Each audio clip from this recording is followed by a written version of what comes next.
موضوع الدرس العلم الكامل والعلم المحيط لله تعالى سبحانه، سورة فصلت تفسير ابن كثير. الحمد لله رب العالمين، والصلاة والسلام على أشرف الأنبياء وسيد المرسلين سيدنا محمد وعلى آله وأصحابه أجمعين. اللهم صل على سيدنا محمد وعلى آل سيدنا محمد كما صليت على إبراهيم وعلى آل إبراهيم في العالمين إنك حميد مجيد. أعوذ بالله من الشيطان الرجيم. بسم الله الرحمن الرحيم. من عمل صالحا فلنفسه ومن أساء فعليها وما ربك بظلام للعبيد. إليه يرد علم الساعة وما تخرج من ثمرات من أكمامها وما تحمل من أنثى ولا تضع إلا بعلمه ويوم يناديهم أين شركائي قالوا آذناك ما منا من شهيد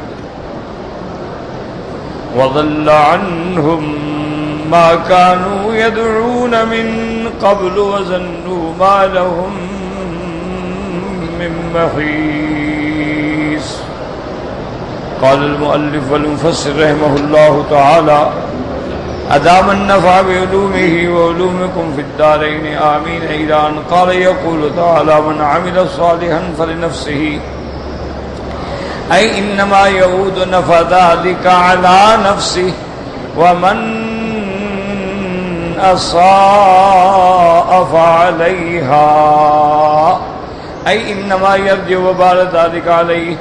اللہ تبارک و تعالیٰ فرماتی ہیں کہ جو بندہ اچھے عمل کرے گا اس کا نفع اس کی ذات کو پہنچے گا. انما یعود نفع ذلک علی نفسہ ومن اساء فعلیہا، اور جو برے عمل کرے گا انما یرجع وبال ذلک علیہ، اس کا وبال اور اس کا سزا اور اس کی نکال بھی اسی بندے پہ ہوگی جو برے عمل کرے گا.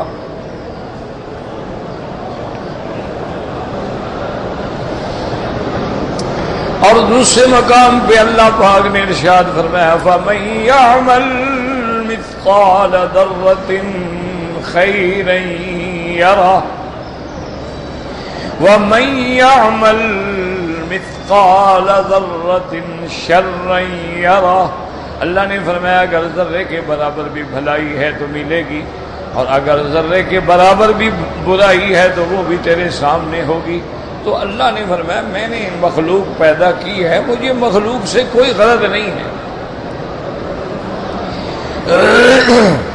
اگر مخلوق نے اچھے عمل کیے، ایمان لائے، فائدہ بھی ان کو ہوگا، اور اگر کفر کیا، شرک کیا، برے اعمال میں مبتلا ہو گئے، سزا بھی ان کو ملے گی.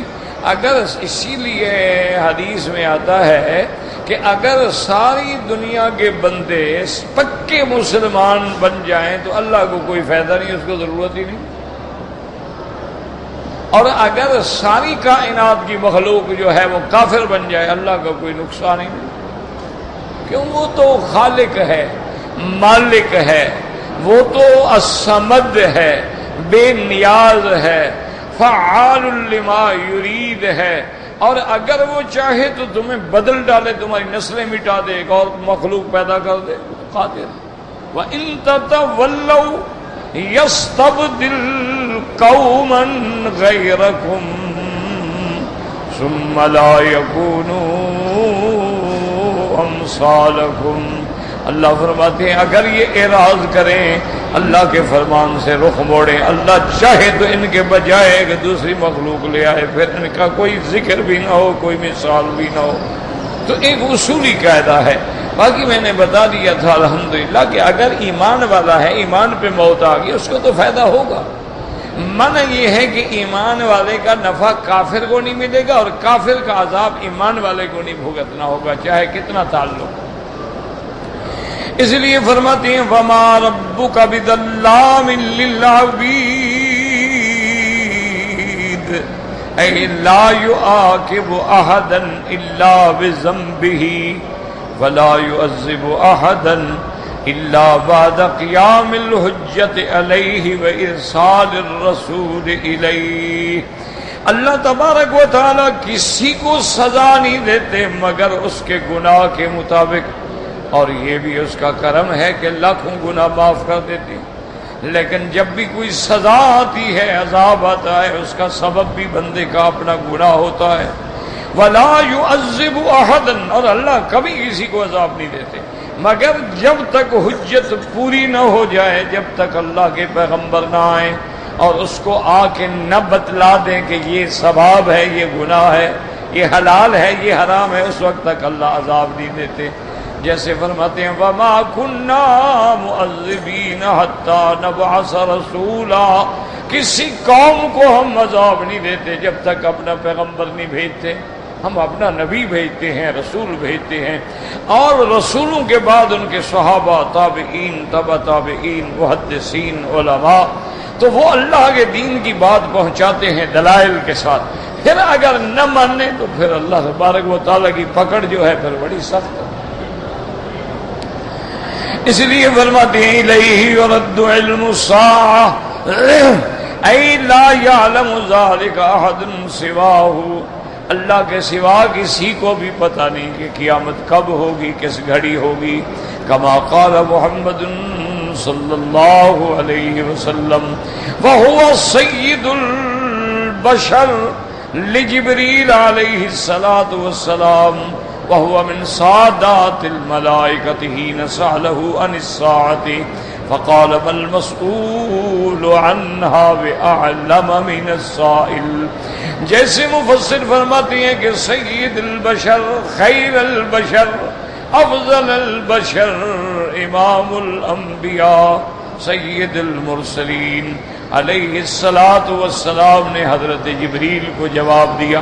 اب ادھر اللہ کا پیغمبر ہے، ادھر جبریل ہے، من سادات الملائکہ، جو ملائکہ کا بہت بڑا عزت عظمت والا فرشتہ ہے۔ جب اس نے حضور سے پوچھا تھا کہ متی الساعۃ، کہ یا رسول اللہ قیامت کب ہوگی، تو آپ نے فرمایا ما المسئول عنہا بأعلم من السائل، جس سے پوچھ رہے ہو میں کوئی تم سے تو زیادہ نہیں جانتا، جب تمہیں پتہ نہیں ہمیں بھی پتہ نہیں۔ قیامت کی تعیین جو ہے وہ اللہ کے سوا کسی کو نہیں۔ اور یاد رکھو یہ بھی اس کا کرم ہے، اگر پتہ لگ جائے تو انسان زندہ ہی نہ رہ سکے۔ اب دیکھو نا، ایک آدمی کو پتہ ہو میں نے کل مر جانا ہے، تو وہ کون سا جا کے تجارت کرے گا، دکان کھولے گا، کاروبار کرے گا، کپڑے پہنے گا؟ ہاں چھوڑو یار کل تو مر جانا ہے۔ اسی طرح اگر قیامت کا بھی اللہ علم دے دیں تو سارا نظام عالم ایسے رک جائے کہ بھئی بس قیامت آ رہی ہے، پھر کیا فائدہ محنت کرنے کا، جو کچھ ہے وہ تو تباہ ہو جائے گا، برباد ہو جائے گا، زمینیں بدل جائیں گی، آسمان گر جائیں گے، چاند تارے پھٹ جائیں گے، پھر ضرورت کیا ہے محنت کرنے کی؟ اللہ نے جو علم نہیں دیا، یہ بندوں پہ بڑی رحمت ہے کہ دنیا کا نظام چل رہا ہے، ہر آدمی محنت کر رہا ہے، اولادوں کے لیے کوشش کر رہا ہے، تعلیم کے لیے، ہر اسباب کے لیے، کوئی پتہ نہیں ایک سیکنڈ میں موت آ جائے۔ لیکن اگر اللہ علم دے دیتے تو نظام عالم درہم برہم ہو جاتا ہے آدمی، اسی لیے اللہ نے علم نہیں دیا۔ اب جب ہم اپنے مردے جو ہیں قبروں میں دفن کر دیتے ہیں، حضور نے فرمایا کہ اگر کسی مردے کو قبر میں عذاب ہوتا ہے تو اس کو اللہ کی ساری مخلوق سنتی ہے، الا الثقلین، انس اور جن نہیں سنتے، ان سے اللہ نے چھپا دیا۔ حتیٰ کہ جانور بھی سنتے ہیں کہ قبر میں عذاب ہو رہا ہے، لیکن انسان نہیں سنتے۔ اس کی حکمت ہے، حضور نے فرمایا اگر اللہ تمہیں دکھلا دیتا یا سنا دیتا تم تو کبھی مردے دفن نہ کرتے، تم تو سڑک پہ پھینک کے بھاگ جاتے کہ بھئی اپنے ہاتھوں سے تو نہ دفن کریں، ابھی اس کو ڈنڈے شروع ہو جائیں۔ تو یہ اللہ کا نظام ہے، علم دیتے ہیں تو رحمت ہے، نہیں دیا تو بھی رحمت۔ اسی لیے فرمایا الیہ یرد علم الساعہ، قیامت کا علم اللہ کو ہے، نہ اللہ نے انبیاء کو دیا، نہ فرشتوں کو دیا، نہ اولیاء کو دیا۔ جیسے کہ دوسری مقام پہ فرماتے ہیں الی ربک منتہاہا، بس اللہ کے پاس اس کی حد ہے، انتہا۔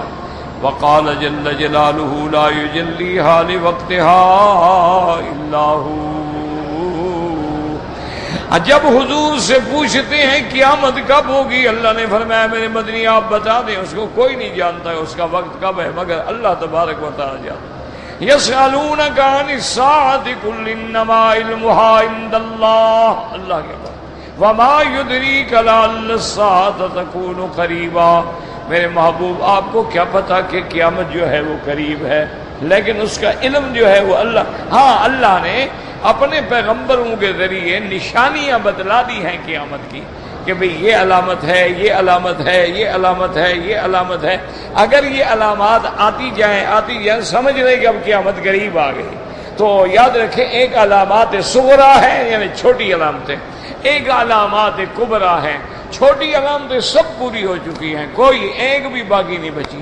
اب باقی علامات کبرا ہیں جو بڑی نشانیاں ہیں کہ صفا کے پہاڑ سے ایک جانور نکلے گا، اسی طرح دجال نکلے گا، یاجوج ماجوج نکلیں گے، اسی طریقے سے حضرت عیسیٰ ابن مریم کا آسمانوں سے نزول ہوگا، یہ بڑی علامات۔ اس کے بعد پھر قیامت آ جائے۔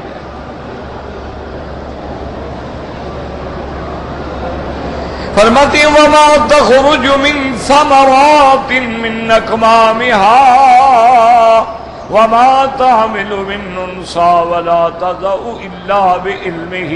کوئی جاہل یہ نہ سمجھے کہ اللہ کو بس قیامت کا ہی علم ہے اور باقی تو سارا اس نے پیروں کو دے دیا ہے اور فقیروں کو دے۔ فرمایا نہ صرف قیامت کا نہیں بلکہ اس کا علم اتنا کامل ہے، اتنا محیط ہے، قد احاط بکل شیء علما، ہر چیز کو احاطہ کیے ہوئے ہے، حتیٰ کہ اپنے غلاف سے کوئی پھل نکلتا ہے وہ جانتا ہے، زمین سے کوئی پودا نکلتا ہے وہ جانتا ہے، کوئی انسان یا جانور عورت مؤنث حاملہ ہوتی ہے وہ جانتا ہے، کب وضع حمل ہوگی وہ جانتا ہے، یہ سب علم اسی کے پاس ہے۔ فرماتے ہیں الجمیع بعلمہ لا یعزب عن علمہ مثقال ذرۃ فی الارض ولا فی السماء، یہ تمام چیزیں اللہ کے علم میں ہیں، اس کے علم کے آگے ذرے کے برابر بھی کوئی چیز چھپی ہوئی نہیں ہے۔ جیسے دوسری جگہ قرآن فرماتا ہے لا یخفی علیہ خافیہ، جس پہ کوئی چیز چھپی ہوئی نہیں۔ جیسے کہ نکال دی ہوگی نا تار، مہربانی فرما کر، حاجی صاحب ہے نا، لا حول ولا قوت الا باللہ، لا حول ولا قوت الا باللہ۔ ایک ہاتھ میں چائے ہے دوسرا تار پہ ہے، لا حول ولا قوت الا باللہ۔ بھائی دیکھا بھی تو کرو نا، نہ نیچے دیکھیں گے جب بھی چلیں گے نہ نیچے، کسی کے جوتے کو ماریں گے پاؤں ادھر پڑا ہوگا، کسی کے سامان کو ماریں گے پاؤں ادھر چلا ہوگا۔ کوئی کیا فرعونیت ہے کہ گردن یہاں کھڑی ہے نیچے ہوتی ہی نہیں، ہمیشہ نیچے دیکھ کے چلیں، کبھی ٹھوکر نہیں لگے۔ اب ایک عام بندہ بھی دیکھ رہا ہے کہ میں بھی یہاں سے دیکھ رہا ہوں کہ ایک وائر لگی ہوئی ہے، کیبل لگی ہوئی ہے، تار لگی ہوئی ہے، وہ کھڑے کھینچ دیا۔ لا حول ولا قوت۔ وہ بیچارے باندھ آتے ہیں، وہاں لگانے کے بعد اس کو اوپر بھی باندھ دیتے ہیں کہ چھوٹے موٹے جھٹکے میں نہ نکلے، لیکن پھر حاجی کا جھٹکا تو زمین ہی برداشت نہیں کر سکتی، یہ تو حاجی کا جھٹکا ہے نا یہ۔ انا للہ و انا الیہ راجعون۔ پتہ نہیں کوئی ایسا دور، ایسے چلیں گے نا حرم میں، دیکھ لیں آپ حاجیوں کو جیسے نعوذ باللہ کل انعام، کوئی جانور چل رہا، کوئی پتہ نہیں بھی عورت ہے میرے آگے، مرد ہے، کسی بیچارے نے اپنا سامان آگے رکھا ہوا ہے نماز پڑھ رہا ہے، کسی نے سترا بنایا ہوا ہے نماز پڑھ رہا ہے، کوئی جا رہے ہیں۔ عورتیں مردوں کے گردنوں پہ پھلام کے جا رہی ہیں، پتہ نہیں کون سا اللہ عالم یہ اپنے ملک میں کبھی انہوں نے نہ نماز پڑھی ہے، نہ انہوں نے دین سیکھا ہے، نہ انہوں نے اللہ رسول سے کوئی علم سیکھا ہے. آ جاتے ہیں کوئی پتہ نہیں طواف ہے، کھڑے ہیں حجر اسود پہ کھڑے ہو گئے. پتہ ہے بھی سارا جہان رک جائے گا، کھڑے ہونے کی ضرورت کیا ہے آخر؟ وہ تو ایک سیکنڈ کے لیے وقوف ہو، بسم اللہ اللہ اکبر جاؤ، اور دوسرے دفعہ رکنے کی ضرورت نہیں، بسم اللہ اللہ اکبر کرتے رہو، چلتے رہو. لیکن سوال ہی پیدا نہیں. اچھا آپ جہاں نماز پڑھیں گے عورتیں آمدن آگے گزریں گی، اس کو پتہ ہے بھی رستہ پڑا ہے، میں پیچھے دے چلی جاؤں. نہیں میں جو چل رہی ہوں نا، اب دیوار ہٹے تو ہٹے، میں کیوں ہٹوں؟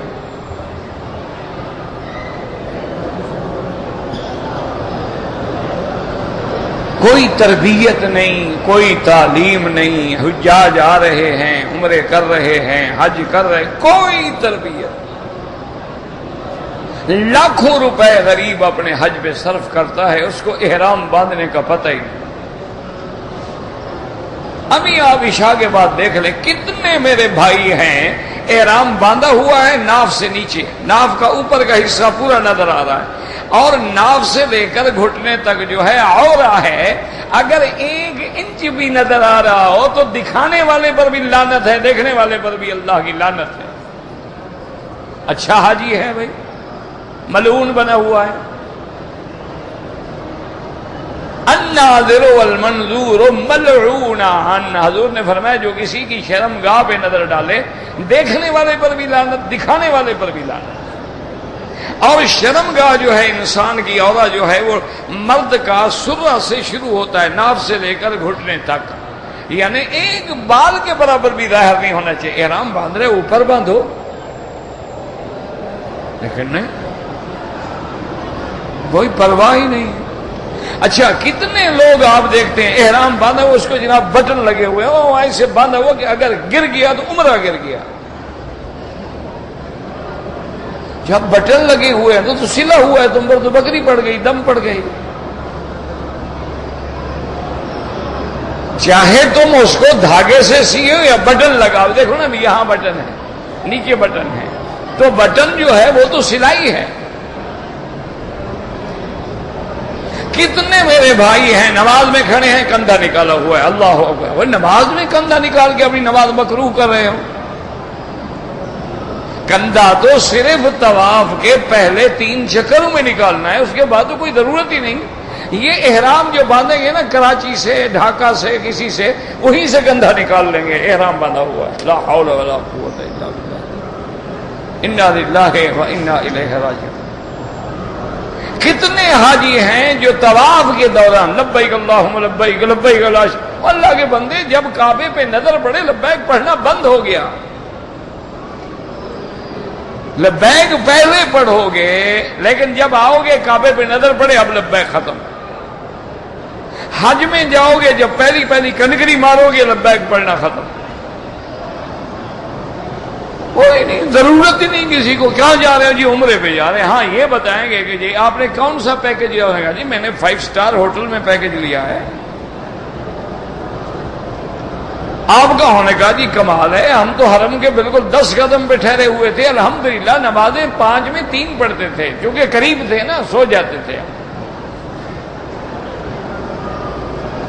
یاد رکھو اگر سارے سفر میں اللہ کا کعبہ میرے سامنے ہے، ایک فرض نماز چھوڑ دی، دھیلے کے برابر بھی تجھے عمرے کا ثواب نہیں ملے گا.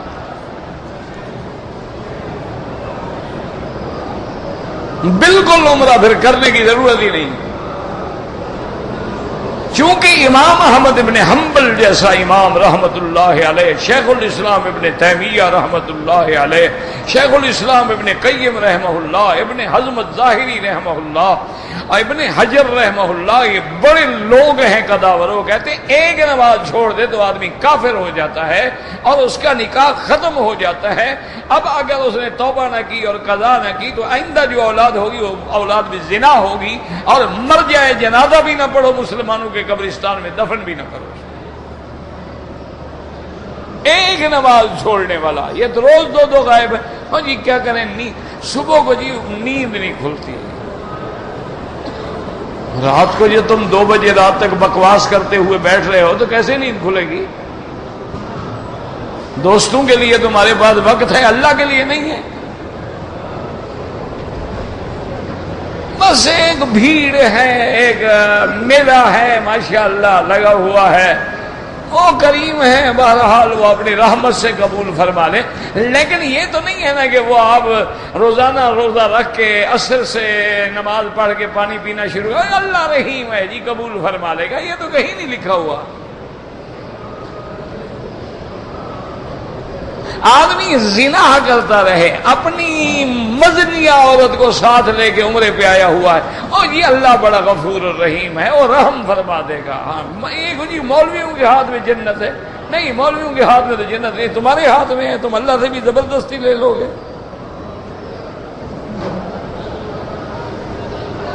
اتنا بڑا ظلم، اتنی بڑی زیادتی کہ احساس ہی نہیں میں کیا کر رہا ہوں۔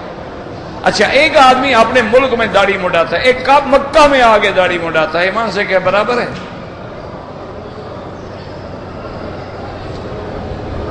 ایک آدمی اپنے ملک میں داڑھی میں، ایک مدینہ شریف میں جا کے داڑھی مڈاتا ہے۔ اتنا بڑا ظالم کوئی ہے کہ محمد مدنی کے روضے پہ جا رہا ہے شیو کرا کر،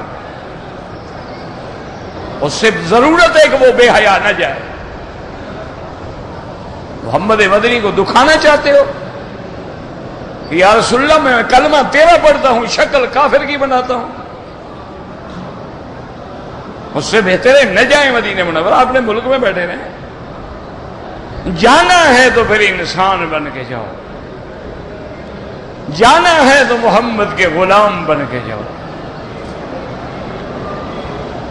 حضور خطبہ پڑھا رہے، عبداللہ ابن مسعود جیسا آدمی، جلیل القدر صحابی، یعنی اتنا بڑا عالم ہے کہ حضور فرماتے ہیں کہ میرا عبداللہ جو بات کہہ دے نا میں بھی راضی، میرا خدا بھی راضی۔ اتنا بڑا آدمی، حضور نے خطبے میں ویسے فرمایا کہ بیٹھ جاؤ، وہ جوتیوں کی جگہ پہ آ رہے تھے وہی بیٹھ گئے۔ جب جمعہ ختم ہوا حضور نے بلایا، آپ نے فرمایا عبداللہ یہ تم نے کیا کیا وہاں تم دھوپ میں جوتیوں میں بیٹھ گئے؟ انہوں نے کہا حضور آپ نے فرمایا بیٹھ جاؤ۔ انہوں نے کہا میں نے تمہیں تو نہیں کہا۔ انہوں نے کہا حضور جب میں نے سن لیا کہ آقا کہتا ہے بیٹھ جاؤ، پھر میری طاقت ہے میں کھڑا رہوں؟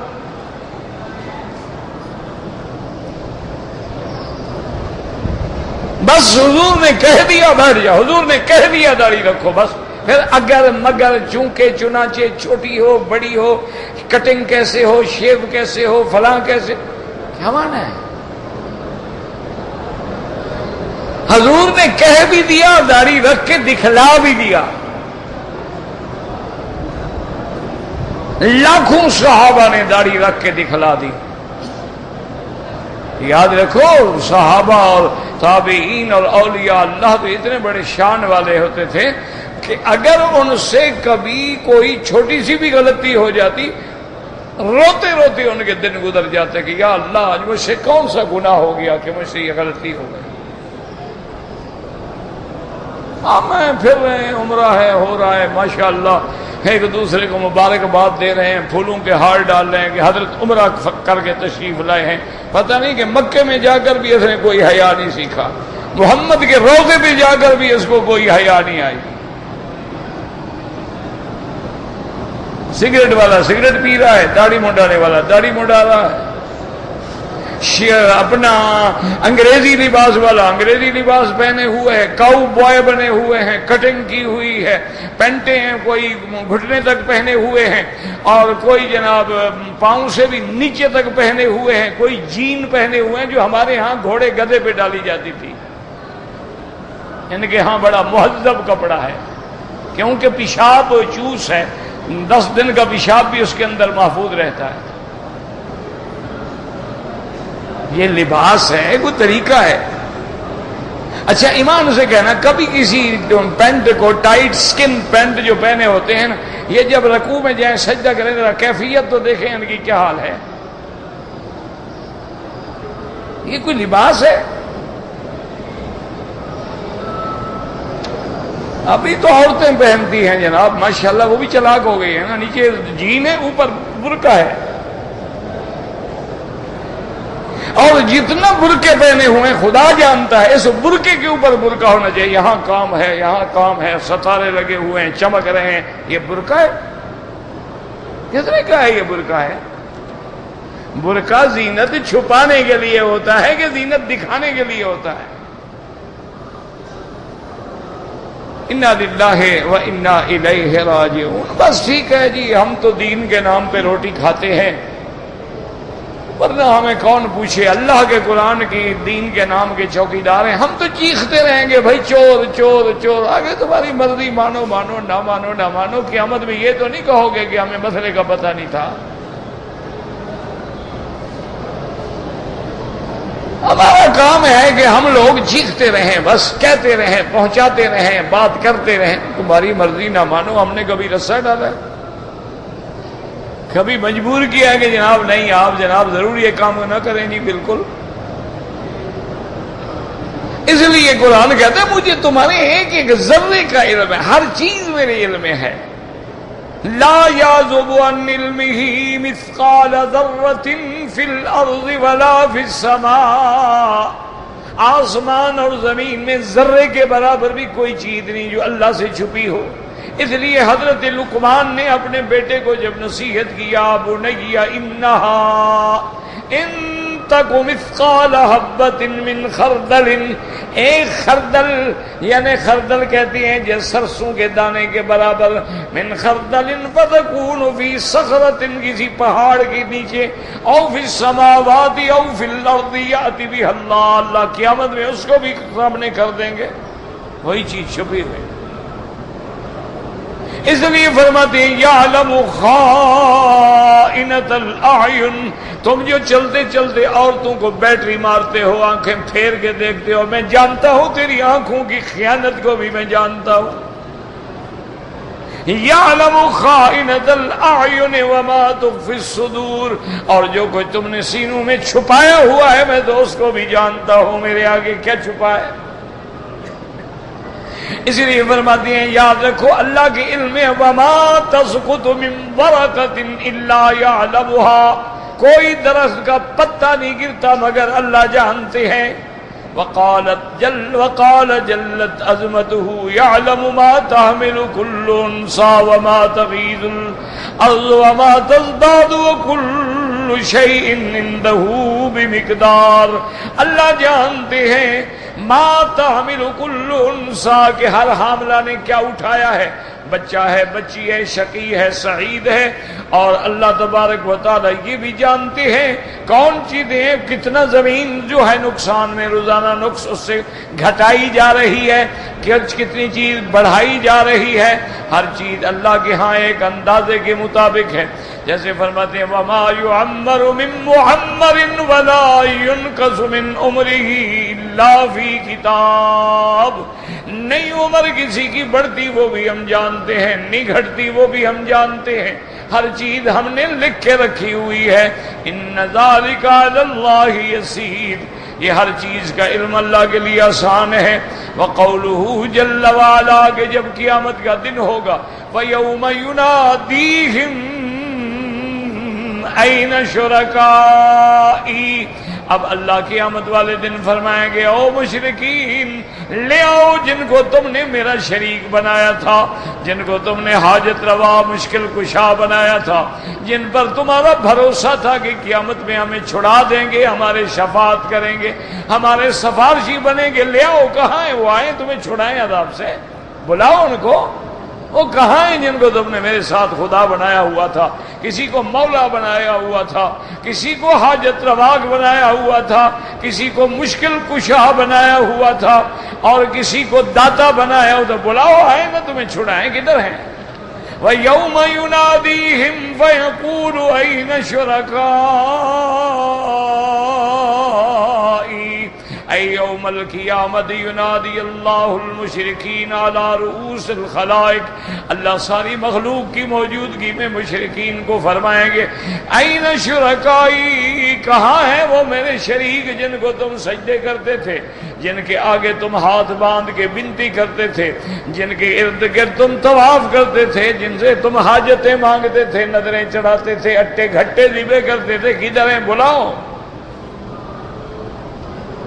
قالوا آذناک ما منا من شہید، وہ کہیں گے مولا ہم نے تو عرض کر دیا ہے، ہمیں تو کوئی نظر نہیں آتا، سب بھاگ گئے، پتہ نہیں کدھر گئے، ہمیں تو اب نظر ہی نہیں آتے کدھر ہے۔ اللہ اکبر۔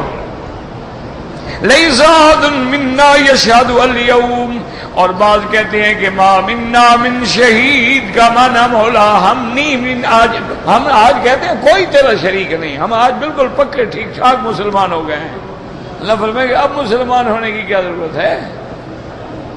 وَذَلَّ عَنْهُمْ مَا كَانُوا يَدْعُونَ مِنْ قَبْلُ، اللہ تبارک و تعالیٰ فرماتے ہیں ذَلَّ عَنْهُمْ یعنی ذَهَبُوا فَلَمْ يَنْفَعْهُمْ، آج ان کے سارے وہ شرکا وہ آلہہ باطلہ سارے غائب ہو گئے، کوئی ان کو فائدہ نہیں پہنچا سکتے۔ وَظَنُّوا مَا لَهُم مِّن مَّحِيصٍ وَظَنَّ الْمُشْرِكُونَ يَوْمَ الْقِيَامَةِ وَهَذَا بِمَعْنَى الْيَقِينِ، یہاں ظن یقین کے معنی میں ہے۔ اب مشرکین کو قیامت میں یقین ہو جائے گا کہ ہمارا کوئی سفارشی نہیں، کوئی چھڑانے والا نہیں، اب تو مرنا ہی مرنا ہے، اب تو حل کوئی نہیں ہے۔ مَا لَهُم مِّن مَّحِيصٍ، نہیں ہے کوئی چھٹکارا۔ مَا لَهُم مِّن مَّحِيصٍ إِلَّا مَحِيدَ لَهُمْ عَنْ عَذَابِ اللَّهِ، اللہ کے عذاب سے ان کے لیے اب کوئی راستہ نہیں ہے۔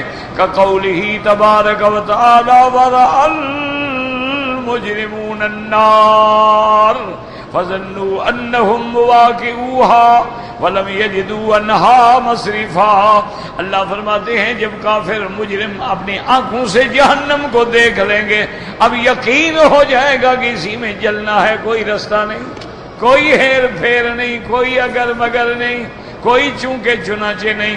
اس لیے اللہ تبارک و تعالی نے دوسری جگہ فرمایا وَسِيقَ الَّذِينَ كَفَرُوا إِلَىٰ جَهَنَّمَ زُمَرًا، جب فرشتے کافروں کی جماعتیں غول کے غول کو ہانک کے لے جائیں گے جہنم کی طرف۔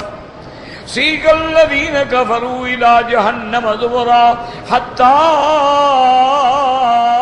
اذا جاؤوها فتحت ابوابها، اب جب جہنم کے دروازے پہ قیدی پہنچیں گے، جہنم کے دروازے کھلیں گے، قال لهم خزنتها، اور وہاں جو اللہ کے فرشتے ہوں گے وہ کہیں گے الم یاتکم رسل منکم یتلون علیکم آیات ربکم وینذرونکم لقاء یومکم ھذا، اللہ کے فرشتے کہیں گے اے کافرو مشرکو بدبختو، کیا تمہارے پاس اللہ کے پیغمبر نہیں آئے؟ کیا تم کو ان لوگوں نے نہیں ڈرایا تھا قیامت کے دن سے؟ قالوا بلا، کہیں گے جی آئے تھے، ڈرایا بھی تھا لیکن بس ہماری بدقسمتی۔ ولکن حقت کلمۃ العذاب علی الکافرین، اللہ جو فیصلہ فرما چکے ہیں وہ پورا ہو گیا۔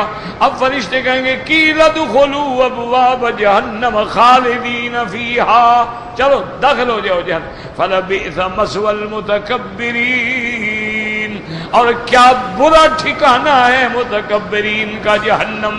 اس لیے قرآن نے کھول کھول کے بیان کیا ہے کہ جنت کیا ہے، جہنم کیا ہے، میزان کیا ہے، صراط کیا ہے، اعمال صالحہ کیا ہے، اعمال سیئہ کیا ہے، تاکہ قیامت میں کوئی عذر نہ کر سکے جی مجھے پتہ ہی نہیں لگا جناب۔ حضرت نے فرمایا نا لیہلک من ہلک عن بینۃ ویحیی من حی عن بینۃ، اللہ نے فرمایا میں نے توحید کھول کے بیان کر دی ہے، میں نے انبیاء کی نبوت اور رسالت کھول کے بیان کر دی ہے، میں نے معاد اور قیامت کھول کے بیان کر دی ہے، میں نے حلال حرام کھول کے بیان کر دیے ہیں، اب کیا عذر ہے تمہارا قیامت میں، اب کیا بہانے بناؤ گے؟ اللہ تبارک اللہم اجرنا من النار، اللہم اجرنا من النار۔ دعا کریں اللہ جہنم کی آگ سے ہر مسلمان کو بچا لے۔ اللہم امتنا علی الاسلام یا حی یا قیوم یا ذی الجلال والاکرام، اللہم ارزقنا حسن الختام، اللہم اجعل خیر ایامنا آخرہا۔ دعا کیا کرو اللہ عالم اسلام اور تمام مسلمان ملکوں کی حفاظت فرمائیں۔ بہت بڑا مشکل وقت ہے، امتحان ہے، امتحان، اور ہم عاجز ہیں، اور ایک ایک بندہ بھی نہیں ہے. ہمارا وہی حال ہے جیسے ہوتا ہے نا کہ بلی کو دیکھ کے آنکھیں بند کر کے جو کبوتر بیٹھ جائے تو بلی بھاگ تو نہیں جائے گی. ایک آدمی نہیں ہے لیس منکم رجل رشید کے جو کفر کی آنکھوں میں آنکھیں ڈال کے حق بات کہہ سکے. انا للہ و انا الیہ راجعون. کہتا جی کہ پانی کے پینے کے بارے میں شریعت کا حکم ہے کہ بیٹھ کے پیا جائے. بالکل پانی ہو کھانا ہو کوئی چیز ہو بیٹھ کے پیا. کھڑے ہو کر کھانا بھی منع ہے, پانی پینا بھی منع. ہاں ایک ہے مجبوری کہ ایسی جگہ کھڑے ہیں جگہ ہی نہیں. جہاں تک زمزم کا تعلق ہے زمزم بھی پانی ہے. اس کی بھی سنت یہ ہے کہ بیٹھ کے پیا جائے. یہ جاہل لوگوں نے بنا رکھا ہے کہ زمزم آئے تو کھڑے ہو جاؤ, تازیہ آئے تو کھڑے ہو جاؤ, زمزم آئے تو کھڑے ہو جاؤ, دلدل شریف آئے تو کھڑے ہو جاؤ, پیر آئے تو کھڑے ہو جاؤ. ہم اسی لیے پیدا ہوئے ہیں. یہ ساری جہالت ہے. زمزم کا پانی بھی بیٹھ کے پیئیں, سنت یہ ہے. فرق صرف اتنا ہے کہ اگر کسی نے کھڑے ہو کر زمزم کا پانی پی لیا تو گناہ نہیں ہوگا, کیونکہ میرے آقا نے کنویں پہ کھڑے ہو کے بھی پانی پیا ہے.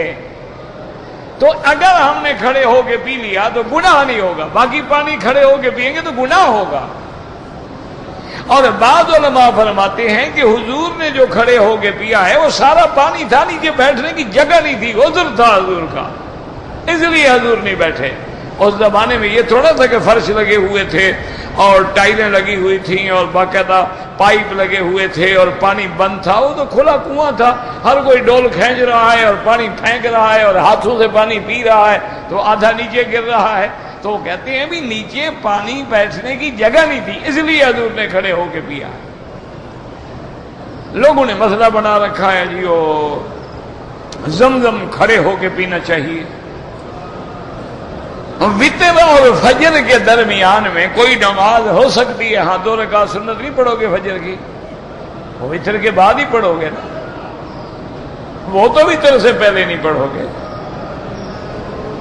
وتر کا معنی یہ ہے, یاد رکھو کہ مثلاً اب عشاء کی نماز ہم نے پڑھ لی, سنتیں پڑھ لی, نفل پڑھ لیے, وتر نہیں پڑھے. اب اللہ توفیق دے رات کو ہم اٹھے تہجد کے لیے, 8 رکعتیں پڑھی ہم نے تہجد. اب آخر میں ہم وتر پڑھیں. اب وتر کے بعد کوئی نماز نہ پڑھیں. جب صبح کی اذان ہو جائے تو 2 رکعت سنت پڑھیں فجر کی بس. چونکہ میرے آقا رحمت دو عالم ہمیشہ اسی طرح فرماتے تھے کہ جب اذان فجر ہو جاتی تھی صرف 2 رکعت سنت پڑھتے تھے. اگر کسی نے مثلاً عشاء پڑھ کے سنت پڑھ کے وتر بھی پڑھ لیا کوئی حرج نہیں, رات کو تہجد پڑھے. یہ منع نہیں کہ وتر پڑھ لیا تہجد نہ پڑھے, تہجد پڑھیں. اگر پہلے وتر نہیں پڑھے ہیں تو اب تہجد کے آخر میں وتر پڑھیں, وتر پہلے نہ پڑھیں. وتر پڑھنے کے بعد کوئی نماز نہ پڑھیں, اذان ہو جائے 2 رکعت پڑھیں.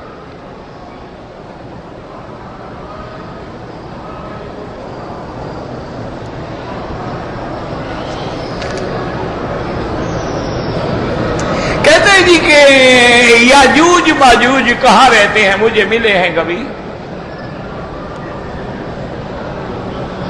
جیسے تم نے پڑھا ویسے میں نے پڑھا. ان کی شادی کیسے ہوتی ہے؟ جب میں گیا ہی نہیں, مجھے کبھی انہوں نے شادی پہ بلایا ہی نہیں. تم بھی نہ جانا, جاؤ گے تو کھا جائیں گے. وہ تو جہاں سے گزریں گے ہر بلا کھا جائیں گے. انا للہ. پتہ نہیں کیا ان کے دماغ میں ہے کہ یاجوج ماجوج ایک قوم ہے, قرآن میں ذکر ہے. ذوالقرنین نے ان کے آگے دیوار دے دی ہے, قیامت سے پہلے وہ نکلیں گے. کہاں ہے وہ دیوار اللہ اعلم.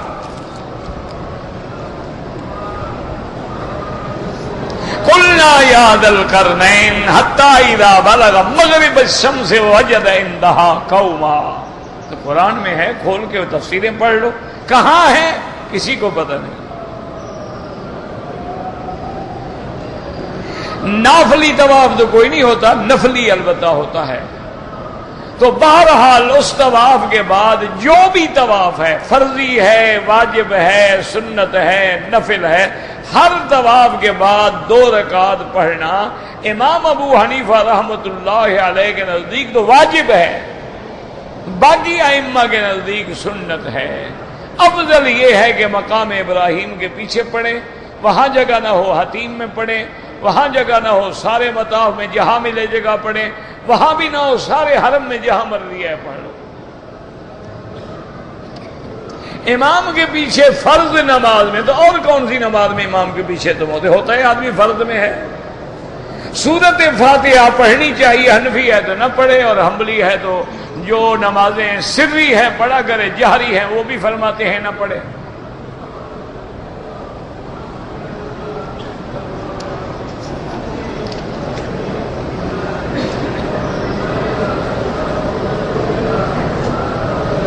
کہتے تھی کہ آپ کے سیرت النبی اور جو البم ہیں ان سے الحمدللہ کافی فائدہ ہوتا ہے۔ اگر ہم یورپ میں یا امریکہ میں ان کا انگلش ترجمہ کر کے شائع کریں، بالکل اجازت ہے۔ میں نے کوئی رائلٹی نہیں لی ہے، میں نے تو کبھی کسی سے الحمدللہ پیسہ نہیں لیا۔ آپ بالکل ترجمہ کریں، شائع کریں، جس زبان میں چاہے کریں۔ ابھی دیکھیں نا میری وہ کتاب ہے دروس حرم، تو اب بنگلہ دیش میں میرے کئی طالبوں نے اس کا بنگالی میں کتابیں بنا کے شائع کر دی۔ آج مجھے کسی نے کراچی سے بھیجی ہے سیڈیز، وہ وہاں بنا کے آگے دے۔ یہ دین کا کام ہے، جس سے جتنا ہوتا ہے لاکھ دفعہ کریں، میری طرف سے اجازت ہے۔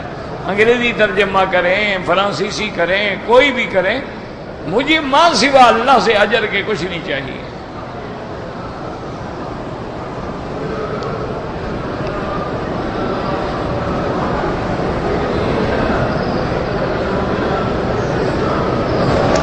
کہتے ہیں جی کہ ہم نے عمرہ کر لیا، بعد میں ہم نے جب عمرہ کیا ہمیں پتہ ہی نہیں تھا کہ تنعیم کہاں ہے، کسی مسجد سے حرم کے قریب احرام باندھ لیا، وہاں سے عمرہ نہیں ہوتا۔ جرمانہ تو کوئی نہیں، لیکن عمرہ نہیں ہوگا۔ عمرہ تب ہوگا جب حد حرم کے باہر جائیں۔ اب تمہاری مرضی ہے، مسجد عائشہ جائیں، جہرانہ جائیں، عرفات جائیں، حدیبیہ جائیں، جدہ جائیں، یہ تمہاری مرضی ہے۔ لیکن مسجد کوئی حرم کے قریب ہے، وہاں سے احرام باندھ کے عمرہ کر لو، وہ عمرہ نہیں ہوتا۔ دم تو نہیں ہے، عمرہ ہوا ہی نہیں تمہارا، بس محنت گئی بے فائدہ۔ دیکھو نا، یاد رکھو، بی بی عائشہ حد حرم میں، یہ جہاں آج کل جگہ ہے نا جس کو معابدہ کہتے ہیں، یا جہاں بلدیہ کا بڑا دفتر ہے، یہی جگہ تھی نا جہاں حضور پاک کے خیمے تھے۔ تو بی بی نے کہا یا رسول اللہ میں نے عمرہ نہیں کیا تھا، میں بھائی کو لے کے جاؤ مسجد عائشہ تنعیم سے، تو اگر یہاں حرم سے احرام باندھنا جائز ہوتا حضور کہتے احرام باندھ کے جاؤ عمرہ کرو، باہر بھیجنے کی ضرورت ہی کیا تھی؟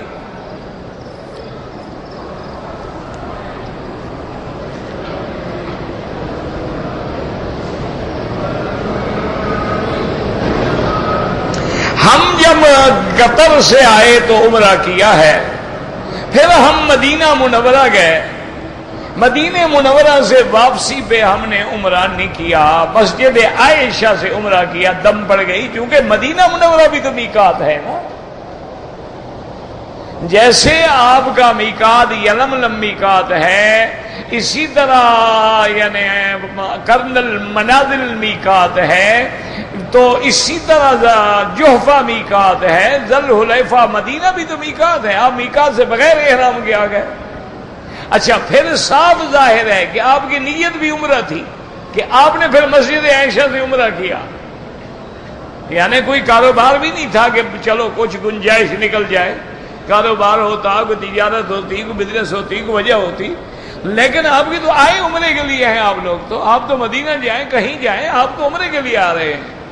تو ہر حال میں اب اس کا حل یہ ہے، یا تو مدینہ جا کے دوبارہ عمرہ کر لو، اور آسان ہے، 30 ریال جاتے ہوئے 30 آتے ہوئے مدینے کی حاضری بھی دوبارہ ہو جائے گی، عمرہ بھی ہو جائے گا، ورنہ 300 ریال کی دم دینی پڑے گی۔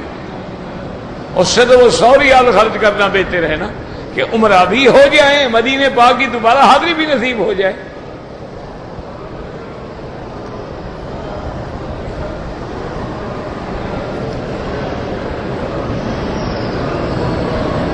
میرا بھائی قید میں ہے، جو بھی یاد رکھو بے گناہ قید میں ہیں، سب کے لیے دعا کریں اللہ ان کو رہائی عطا فرمائے۔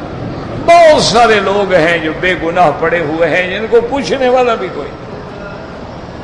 ایسے بھی یعنی لوگ ہیں کہ جو اپنے جرم، مثلا اس کو جرم میں 2 سال سزا ہوتی، اگر ہوتی، وہ 4 سال سے جیل میں پڑا ہوا ہے۔ بہت سارے لوگ ہیں جن پہ مثلا 2000 جرمانہ ہے، 2000 ہے نہیں، جیل میں پڑے ہوئے۔ اور آگے ہماری حکومتوں کے بعد سب کچھ ہے، عقل نہیں ہے۔ بھئی اس سے آپ نے 2000 لینے تھے، 4 سال سے کھانا کھلا رہے ہو، خرچ کتنا ہو گیا؟ تو چھوٹے موٹی چیزیں ہیں، خود جرمانے بھر دو، نکال دو۔ تو ہم تو الٹا یعنی 2000 نہیں بھریں گے، لیکن خرچ میں 20,000 اس میں خرچ کر دیں گے، لیکن وہ پڑا رہے۔ میرے ایک دوست تھے، جسٹس فوت ہو گئے بیچارے، منیر خان ان کا نام تھا۔ وہ نہیں ہے جو جسٹس منیر تھا، اللہ معاف کریے، اور تھا۔ تو اس نے مجھے کہا کہ میں جب چیف جسٹس، پتہ نہیں چیف جسٹس تھے یا کیا تھے، تو بنا جب ہائی کورٹ کا، تو میں نے کہا کہ بھی مجھے میرے جتنے علاقے میں جیلیں آتی ہیں نا، ان کی فہرستیں دو کہ کل کتنے قیدی ہیں اور کس کس مقدمے میں پڑے ہوئے ہیں۔ انہوں نے کہا 20,000 قیدی ایسا پڑا ہوا تھا جنہوں نے ملک میں بغیر ویزے کے انٹری کی تھی، اس کی سزا 6 مہینے، اور یہ 20 سال سے جیل میں پڑے تھے، سزا ہی 6 مہینے ہے کل، 20 سال۔ میں نے کہا ایک دن میں نے کہا، تو انہوں نے کہا جی یہ جاتے نہیں، کہاں کدھر کریں؟ انہوں نے کہا ہم ٹھیکیدار ہیں، نہیں جاتے۔ کیوں نہیں جاتے؟ ان کی بارڈر پہ لے جاؤ، ان کے ملک میں ان کو دھکیل دو، نہیں جاتے، جائیں نہ جائیں، ہم ٹھیکیدار ہیں، 20 سال سے روٹی کھلا رہے ہیں۔ تو ایک دن میں اگر افسر مضبوط ہو نا، ایک دن میں 20,000 آدمی بے گناہ جیلوں سے نکل گیا۔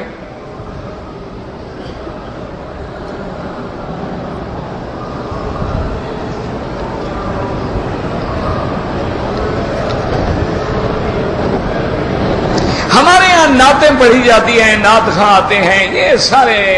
دیکھیں میرا بھائی، نعت پڑھنا حضور کی محبت میں بالکل جائز ہے، لیکن اس نعت میں نہ تو گانے کی دھن ہو، نہ کوئی بجانے کے آلات ہوں، اور نہ کوئی ایسے الفاظ ہوں جن سے شرک۔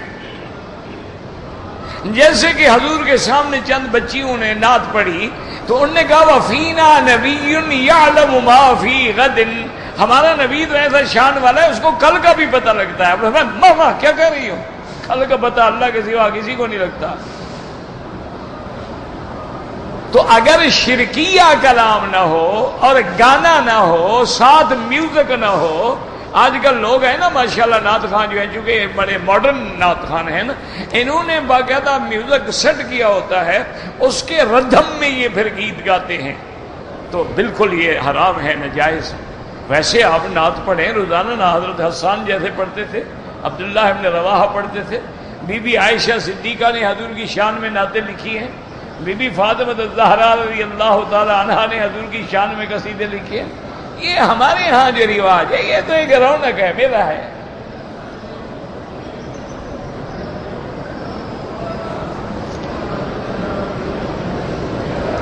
اگر عمرے کے طواف میں نے کندھا بھی نہیں نکالا اور جناب رمل بھی بھول گیا، باقی یاد ہی رکھا کیا آپ نے؟ بہرحال جرمانہ تو کوئی نہیں لگا، آیا عمرے پہ ہے اور جو سنتیں ہیں وہ بھول گیا۔ خدا کرے وضو بھی یاد رہا ہو، تمہیں پتہ نہیں وضو بھی بھول گیا، نہ یہ بہرحال کوئی جرمانہ نہیں۔ اگر چھوٹا بچہ ہے، احرام باندھے ہوئے ہے، دھوپ سے بچنے کے لیے اس کے سر پہ کپڑا ڈال دو، کچھ بھی نہیں ہوتا یار، جب بالغ ہی نہیں اس پہ کوئی حکم ہی نہیں۔ اگر بچہ صفا مروہ نہ دوڑے اس میں کوئی حکم نہیں۔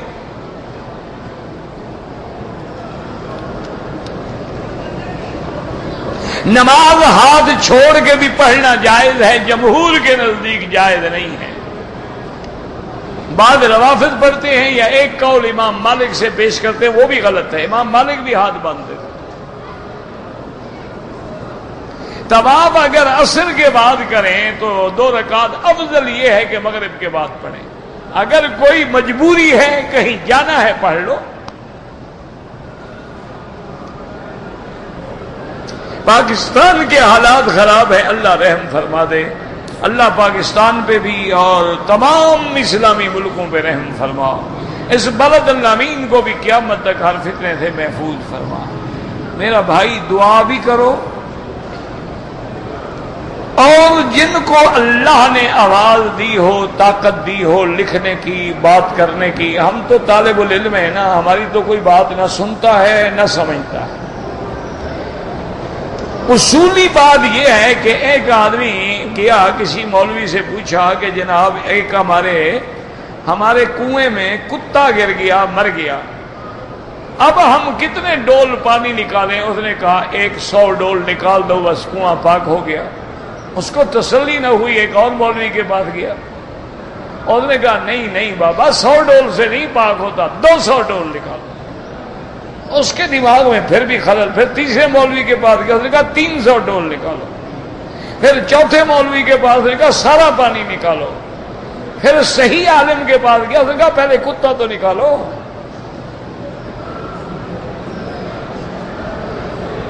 تو جب تک کتا نہ نکلے شر ختم نہیں. ایک موٹی اصل جھگڑا کیا ہے، کون ہے کرنے والا؟ یار ایمان سے کہو، وہ مسلمان ہوگا جو مسجدوں میں آگے بم مار دے اور نمازیوں کو شہید کر دے. صاف بات ہے کہ یا تو اس کا برین واش کیا گیا ہے، یا اس کو کروڑوں روپے دے کے خریدا گیا ہے.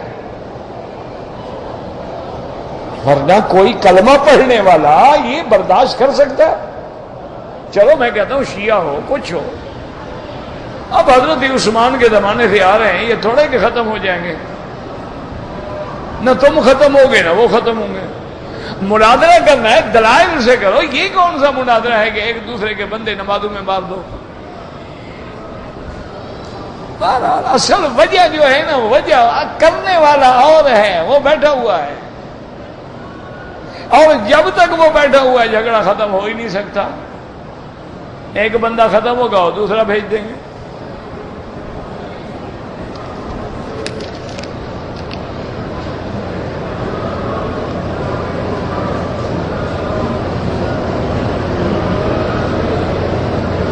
ایک آدمی پاکستان سے عمرے کے لیے آئے، احرام باندھا، بیمار ہو گئے، احرام کھول دیا. بعد میں مسجد عائشہ سے احرام باندھ کے عمرہ کیا، ایک بکری دم ادا کریں. یہ تھوڑا ہے کہ جب چاہیں کھول دیں. اگر مجبوراً کھولا ہے، احسار ہے، پھر بھی بکری دینی ہو.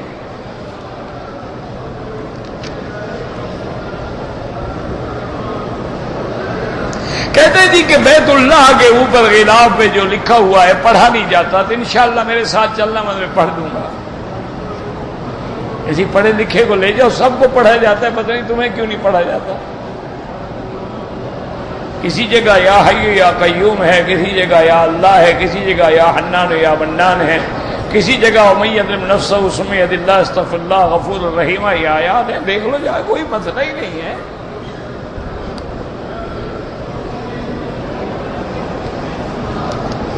سادہ لکھا جائے، تم طواف نہیں کرو گے، وہی پڑھتے رہو گے، انشاءاللہ طواف ہی باطل ہو جائے گا.